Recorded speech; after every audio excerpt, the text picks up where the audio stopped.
Hello everyone. आज की video का हमारा टॉपिक रहेगा द कलर पर्पल की स्टोरी। द कलर पर्पल एक नोवेल है जो कि एलिस वॉकर के द्वारा लिखा गया। एलिस वॉकर ने जो यह नोवेल लिखा है, इसमें हमें दिखाया है कि कैसे महिलाओं का शोषण किया जा रहा है। और जब यह शोषण किया जाता है तो इस शोषण में महिलाएं भी महिलाओं के साथ नहीं खड़ी होती, और पुरुष तो जो हैं लगातार शोषण किए जा रहे हैं। और इसकी वजह से जो हैं औरतें जो हैं शारीरिक मानसिक उत्पीड़न झेल रही हैं। एलिस वॉकर जो है अपनी इस बुक के माध्यम से हमें संदेश दे रही हैं कि जो विमेन है उसे दूसरी विमेन के लिए आवाज़ उठानी चाहिए, साथ देना चाहिए। एलिस वॉकर ने द कलर पर्पल में स्टोरी एक लड़की सेली, जिसका नाम है, की स्टोरी सुनाई है, जो कि बहुत ज़्यादा यातनाएं झेलती है। वह ब्लैक है और इस वजह से उसके साथ और ज़्यादा यात्राएं होती हैं। उन जो सेली है उसे नज़रअंदाज भी किया जाता है। अक्सर होता यूँ है कि जो सेली है वो साउथ अमेरिका के एक विलेज एरिया में रहती है, और यहाँ जो है उसकी बाहरी दुनिया से कोई संबंध नहीं है। खुद की माँ उसे कोसती रहती है, और जो उसका सौतेला पिता है वो उसके साथ जागती करता रहता है। शारीरिक मानसिक शोषण, हर तरह से वह शोषण करता है उसका। वह सेली को जो है 2 बार गर्भवती भी कर देता है, और जो सेली है उसे तो समझ भी नहीं आता है कि ये क्या हो रहा है, सही है या गलत है, क्योंकि उसकी उम्र सिर्फ 14 वर्ष की होती है। जब वह 14 वर्ष की होती है तो उसकी माँ एक बच्चे को जन्म देती है और गंभीर रूप से बीमार पड़ जाती है। तो वह जो है अल्फांसो, जो कि इसका स्टेप फादर है सेली का, उसको जो है वह संतुष्ट नहीं कर पाती है, और इस वजह से जो है अल्फांसो सेली के साथ संबंध बनाता है। वह बहुत रोती भी है, बट वह नहीं मानता, और उसे यह कहता है कि अब वह उसकी आदी हो जाएगी, और जितनी जल्दी उसे आदत हो जाएगी उतना उसके लिए अच्छा है। इस प्रकार वह उसका लगातार शोषण करता रहता है, एक्सप्लॉइट करता रहता है, और इसका रिज़ल्ट ये निकलता है कि जो सेली है वो प्रेग्नेंट हो जाती है। अब जो सेली है वो गॉड को लेटर लिखती है और कहती है कि मैं कभी उसकी आदी नहीं हो पाती। और जब वह प्रेग्नेंट हो जाती है तो सेली की जो मदर हैं वो पूछती हैं कि ऐसा कैसे हुआ, यह बच्चा किसका है। तो जो सेली है वो आंसर करती है कि ये गॉड का बच्चा है। बाद में जब वो एक दिन सोकर उठती है तो उसे उसका बच्चा वहाँ नहीं मिलता है, और वह सोचती है कि शायद भगवान गॉड ले गए होंगे। इस तरह जो सेली होती है, अल्फांसो की सारी जो ज़्यादतियाँ होती हैं वो सहती रहती हैं। वह अपने बच्चों को खो देती है, और अल्फांसो सिर्फ इतना ही नहीं करता बल्कि वह सेली को मारता पीटता भी रहता है। और इतना सब कुछ होने के बावजूद भी जो सेली है वो ये सब कुछ झेलती रहती है। और जो उसकी छोटी बहन होती है नेटी, उसके लिए वह संवेदनशील रहती है, और वह चाहती है कि उसकी बहन को कुछ भी ऐसा ना झेलना पड़े। एलिस वॉकर ने बड़ी क्लियरली यह बोला है कि जो महिलाएं हैं कि आपसी संबंधों और सिस्टरहुड की अवधारणा को मजबूत किया है, कि कैसे जो नेटी और सेली हैं उनकी बॉन्डिंग होती है।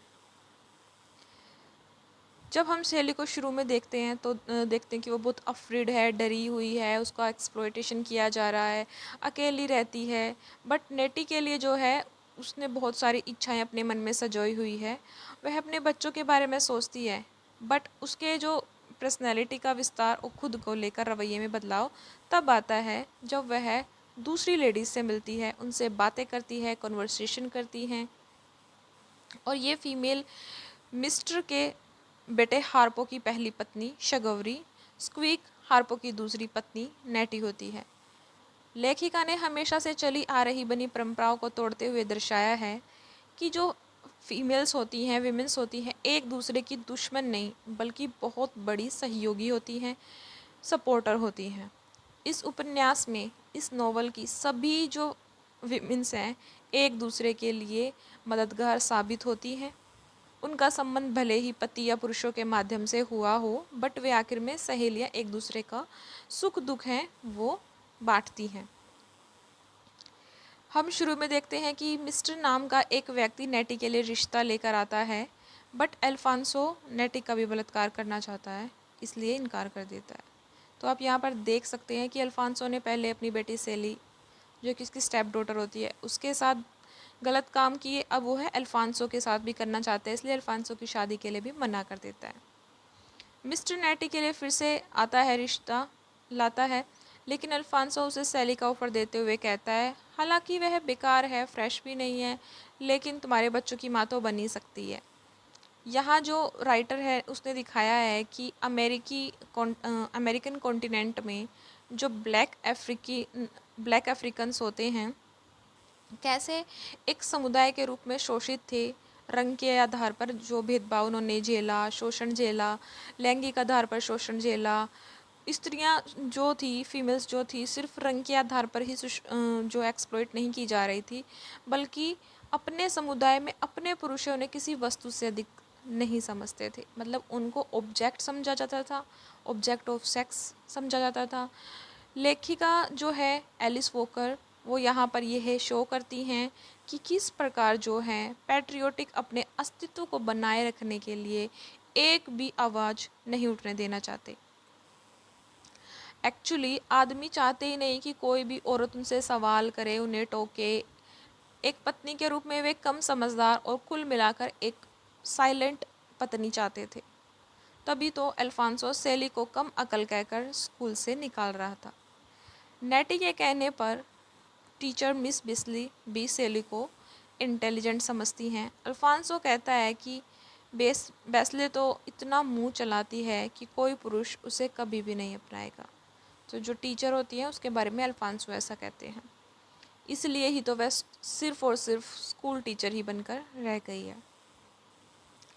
जो सैली होती है वो कंटिन्यूसली ये सब झेलती रहती है, उसके साथ इतना एक्सप्लॉयटेशन होता है। वह हमेशा अकेली रही और उसने ना अपने एस्केपिज्म के लिए ये अपना लिया था कि वह गॉड को लेटर लिखती थी, और जो उसके मन में बातें चल रही थी, जो भी उसका मन, उसके साथ घटनाएं होती थी, यातनाएं होती थी, सबको जो है वह साझा करती थी भगवान के साथ लेटर्स के थ्रू। इसलिए जब नेटी उससे कहती है कि मिस्टर के साथ उसकी स्थिति ऐसी है जैसे दफन हो, सैली कहती है यह उससे भी बुरा है। मैं सोचती हूँ मैं दफन रहती तो कम से कम काम नहीं करना पड़ता, लेकिन कोई बात नहीं, जब तक मैं भगवान का ध्यान कर सकती हूँ मैं अकेली तो हो ही नहीं सकती। बट वह खुद जो है अलोन होती है, अकेली होती है, लेकिन एक इंसान के रूप में वह अन्य लोगों के लिए स्पेस थी जिससे वह अपनी बातें कह सकती थी। जो मिस्टर का बेटा हार्पो सैली होता है, वह अपनी प्रेमिका के बारे में बात कर पाता है। शक भी उससे अपनी बहुत सारी बातें कह पाती है, और शादी के कई सालों बाद सैली खुद के बारे में कभी नहीं सोच पाती। जो पैट्रियोटिज्म है वो उस पर इतनी ज़्यादा हावी हो जाती है कि वह औरत को अपने अस्तित्व के सवाल तक से भटका देती है, और उसकी जो सोच है दूसरों के बारे में सोचने को लेकर उसे बहुत ज़्यादा लिमिटेड कर देती है। औरत जो है एक ऑब्जेक्ट, एक मशीन के रूप में होती है जिसमें केवल भरे गए डाटा के अनुसार काम करना है। उसकी अपनी कोई दुनिया नहीं है। सैली भी जो है इसी तरह का कुछ जीवन जी रही है। अपनी दुनिया के बारे में तब पता चलता है जब वह जो बाहर की महिलाएं होती हैं उनसे मिलती है, कॉन्वर्सेशन करती है। सोफिया यानी कि हार्पो की वाइफ से वह पुरुषों को उनकी आज्ञा को नकारना सीखती है, अपने लिए आवाज़ उठाना सीखती है, और ज़रूरत पड़ने पर उनका सिर फोड़ने तक का साहस रखना सीखती है। शग उसे बाहरी दुनिया के बारे में बताती है जो अल्फांसो और मिस्टर के घर से अलग और बड़ी है। वह उसे कॉन्फिडेंट बनना सिखाती है और बताती है कि एक विमेन केवल अपने बारे में ही सोच सकती है। उसका अपना घर, उसकी अपनी गाड़ी हो सकती है, वह खुद की मर्ज़ी की मालकिन हो सकती है। वहीं से वह पैंट बनाने का काम करना सीखती है। पहले पैंट उसके लिए पुरुषों का परिधान हुआ करता था, वह कभी पैंट नहीं पहन सकती थी। बट जब पैंट बनाने का धंधा उसने शुरू किया तो वह आर्थिक रूप से मजबूत होती है। शग से मिलकर वह घर छोड़कर मेम्फिस जाती है। इस प्रक्रिया में जो दूसरी महिलाएं हैं उसकी आज़ादी के लिए उठ खड़े होने के लिए उसे साहस देती हैं, एनकरेज करती हैं। यहाँ एलिस वॉकर जो हैं नारीवादी ग्लोरिया स्टेनम के कथन को उपयुक्तता से लागू करती दिखाई देती हैं। We all need over sisterhood. जो पैट्रियोटिज्म है उसकी जड़ों को उखाड़ फेंकने के लिए यह बहुत ज़रूरी है कि सारी औरतें इकट्ठी हों, मिलजुल कर एक दूसरे का सहयोग करें और आगे बढ़ें। शग और सोफिया का सहयोग ही था जिसके बदौलत सैली मिस्टर के सामने खड़ी होकर बोलती है कि वह शग के साथ जा रही है, भले ही उसे मिस्टर के मरे शरीर को लांघ कर जाना पड़े। इस नॉवल में शग अवरी एक बहुत ही स्ट्रॉन्ग फीमेल हैं।